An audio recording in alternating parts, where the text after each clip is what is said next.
কিছুক্ষণ আগে মারা গেছেন সমন্বয়ক হাসনাত আব্দুল্লাহ। বৈষম্য বিরোধী ছাত্র আন্দোলনের আহ্বায়ক হাসনাত আব্দুল্লাহকে আবারও গাড়ি চাপা দিয়ে হত্যা চেষ্টা করা হয়েছে বলে অভিযোগ করা হয়েছে। কিছুক্ষণ আগে মারা গেছেন সমন্বয়ক হাসনাত আব্দুল্লাহ, এরকম কিছু নিউজ ভাইরাল হয়েছে নেট দুনিয়ায়। Breaking news, breaking news, breaking news. সেটি হচ্ছে সমন্বয়ক বা সড়ক দুর্ঘটনায় তিনি মারা গেলেন। পঞ্চগড়ে সমন্বয়। গোপালগঞ্জে বঙ্গবন্ধু বিজ্ঞান ও প্রযুক্তি বিশ্ববিদ্যালয়ে সমন্বয়কদের উপর হামলার ঘটনা।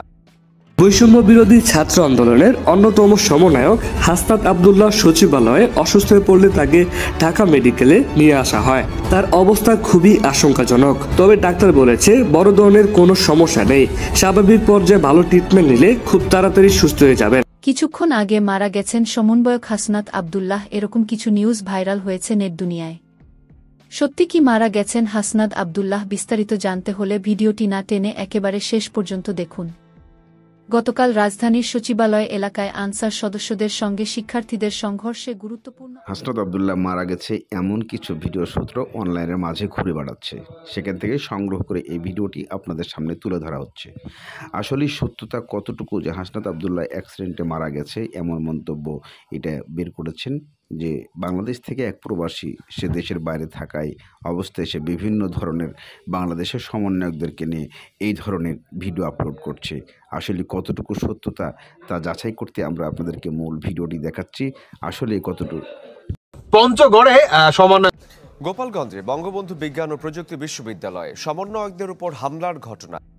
বৈষম্য বিরোধী ছাত্র আন্দোলনের অন্যতম সমন্বয়ক হাসনাত আব্দুল্লাহ সচিবালয়ে অসুস্থ হয়ে পড়লে তাকে ঢাকা মেডিকেলে নিয়ে আসা হয়। তার অবস্থা খুবই আশঙ্কাজনক, তবে ডাক্তার বলেছে বড় ধরনের কোনো সমস্যা নেই, স্বাভাবিক পর্যায়ে ভালো ট্রিটমেন্ট নিলে খুব তাড়াতাড়ি সুস্থ হয়ে যাবেন। কিছুক্ষণ আগে মারা গেছেন সমন্বয়ক হাসনাত আব্দুল্লাহ, এরকম কিছু নিউজ ভাইরাল হয়েছে নেট দুনিয়ায়। সত্যি কি মারা গেছেন হাসনাত আব্দুল্লাহ? বিস্তারিত জানতে হলে ভিডিওটি না টেনে একেবারে শেষ পর্যন্ত দেখুন। গতকাল রাজধানীর সচিবালয় এলাকায় আনসার সদস্যদের সঙ্গে শিক্ষার্থীদের সংঘর্ষে গুরুত্বপূর্ণ আহত হন বৈষম্য বিরোধী ছাত্র আন্দোলনে অন্যতম সমন্বয়ক হাসনাত আব্দুল্লাহ। এরপর তাকে ঢাকা মেডিকেল কলেজ হাসপাতালের ওয়ান স্টপ এমার্জেন্সি সেন্টারে নিয়ে আসা হয়। রবিবার রাত 11টার দিকে অসুস্থ অবস্থায় তাকে হাসপাতালে নিয়ে আসা হয়। আজ সোমবার সকালে তাকে হাসপাতালের জরুরি বিভাগের ওয়ান স্টপ এমার্জেন্সি সেন্টার থেকে অক্সিজেন বেশন কেবিনে নেওয়া হয়েছে। হাসপাতালের জরুরি বিভাগের চিকিৎসক জানিয়েছেন তার বড় ধরনের কোনো সমস্যা হয়নি। আপনারা জানেন কেন্দ্রীয় সমন্বয়ক হাসনাত আব্দুল্লাহ সাহেব আছেন, তো উনি এখন বলতে পারি আমরা বিপদমুক্ত। ওনার একটু ব্লান্ট ইনজুরি ছিল মাথায়, যার ফলে উনি ফেন্ট হয়ে গিয়েছিলেন। তো পরে আমাদের এখানে আসার পরে ওনার উন্নতি হয়েছে। আমরা তাকে ওসেকে ছিল অন স্টপ ইমার্জেন্সি সেন্টার থেকে আমরা আজকে তাকে কেবিনে শিফট করেছি। বর্তমানে যে ছাত্ররা যেখানে লাভালাভি করতে আছে, এদের যদি দেশ চলে যায়, হাসিনা কি লুপ করছে, হাসিনার থেকে ডাবল লোপ ওই ছাত্ররা। হাসিনা তো কাবুর করে গেছে, তোমরা কাবুর করিয়াও যাইতে পারবে না। এই সমন্বয়ক আমাদেরকে খেপাইও না, তোমাদের মান সম্মান চলে যাবে। তাদের তো আমরা ক্ষমতা দিচ্ছি, দেশের জনগণের ভোটে তারা ক্ষমতা আসে না। হাসিনাকে জিন্দিগি তো তোমরা নাও চাচ্ছে না, বড় বড় কথা কও, আমরা দেশ চালাবো। দেশটা কি তোরা স্বাধীন করছিস? ইন্নানিল্লাহি ওয়া ইন্না ইলাইহি রাজিউন। আমাদের মাঝে আমাদের বড় ভাই সার্জিস আলম আর নেই।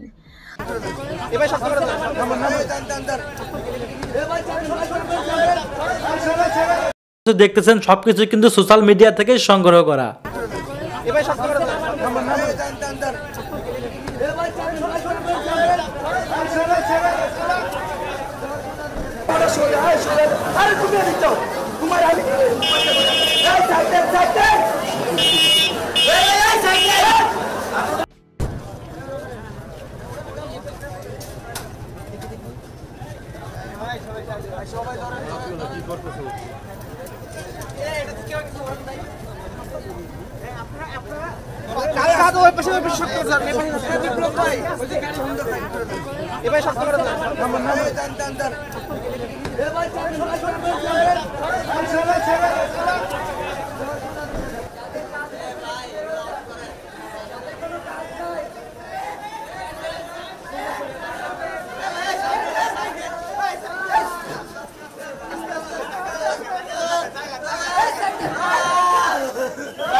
আপনারা জানেন কেন্দ্রীয় সমন্বয়ক হাসনাত আবদুল্লাহ সাহেব আছেন।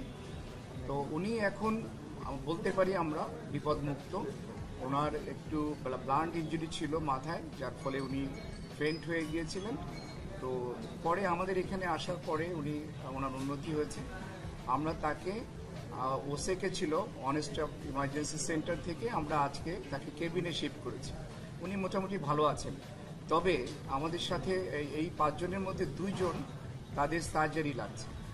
নিউরো সার্জনরা একজনকে অলরেডি ওটিতে নিয়েছেন, আর একজনকে নেবেন, আজকেই তাদের সার্জারি করবেন। তো বাকি রোগীরা প্রাথমিক চিকিৎসা নিয়ে চলে গেছেন, আর বাকি যে 3 জন আছেন ওরা ভালো আছেন। আমরা ঢাকা মেডিকেল কলেজ হাসপাতাল, আমরা যারা প্রশাসনে আছি এবং আমাদের সাথে যেসব চিকিৎসক নার্সরা আমাদের সহযোগিতা করে, আমরা সব সময় যে কোনো ক্রাইসিসে, দেশের যে কোনো ক্রাইসিসে সবচেয়ে বড় লোডটা আমরা বেয়ার করি এবং আমরা করে যাব ইনশাআল্লাহ। আপনাদের সহযোগিতায় আমরা এই দায়িত্ব নিচ্ছি। আর একটা বিশেষ বিষয় আমি বলতে চাই, আমাদের এখানে এখনো 100 জন ভর্তি আছে। টোটাল 850 জন আমাদের এখানে ভর্তি হয়েছিলেন। 2000-এর উপরে রুগী আসছিলেন, তার মধ্যে 850 জন আমাদের এখানে ভর্তি হয়েছেন। এখনো আমাদের কাছে 100 জন রুগী আছে। এর মধ্যে আইসিইউতে আছে 9 জন, আর অন্যান্য বিভিন্ন ওয়ার্ডে আছে general surgery, orthopaedic, neuro surgery, ENT, এই ওয়ার্ডগুলোতে আমাদের রুগীরা আছে। তো বেশিরভাগ মানে আইসিইউতে যে কয়জন আছে, আপনারা জানেন যে আইসিইউতে থাকা মানে তাদের অবস্থা একটু ক্রিটিক্যাল। বাকিরা আশা করি আমরা তারা সুস্থ হয়ে যাবে। আর আমরা বিনা পয়সায়, বিনা খরচে, আপনারা জানেন যে সরকারি হাসপাতালে সকল ওষুধ এবং জিনিসপত্র সরবরাহ থাকে না, কিন্তু আমরা এই যে বৈষম্যবিরোধী ছাত্র আন্দোলনে আহত যারা আছেন তাদের জন্য আমরা সবকিছু বিনামূল্যে ব্যবস্থা করছি এবং তাদেরকে আমরা নির্দিষ্ট কয়েকটা ওয়ার্ডের মধ্যে রেখেছি, যাতে তাদের ম্যানেজমেন্ট বা মনিটরিং বেটার হয়। সেই জন্য আমরা তাদেরকে বিভিন্ন কয়েকটা ওয়ার্ডের মধ্যে রেখেছি। আমি আপনাদের মাধ্যমে সবাইকে একটু আহ্বান জানাবো, আপনারা জানেন যে এই রুগীগুলো বেশিরভাগ বুলেট ইনজুরির রুগী। তো বুলেট ইনজুরি মানে এখানে একটা ইনফেকশনের চান্স থাকে। তো ভিজিটর একটু নিয়ন্ত্রণ করা দরকার। আমরা নিজেরা অনেক সময় হিমশিম খেয়ে যাই। আপনাদের মাধ্যমে আমি সকলের কাছে আবেদন রাখবো যে আপনারা রুগীর কাছে যাবেন না, অপ্রয়োজনে যাবেন না। তারা সুস্থ হয়ে যাক, আমরা সেই দোয়া করি, আপনারাও সেই দোয়া করেন। আর তার অ্যাটেন্ডেন্ট হিসেবে একসাথে একজনের বেশি যেন তার সাথে না থাকে, এই ব্যাপারে আপনারা একটু সহযোগিতা করবেন। তাদের আপডেটে 2 জনের অবস্থা একটু খারাপ, মানে খারাপ বলতে তাদের সার্জারি লাগছে, তাদের ইন্ট্রাক্রেনিয়াল হেমোরেজ হয়েছে, মাথার মধ্যে রক্তক্ষরণ হচ্ছে, সেই কারণে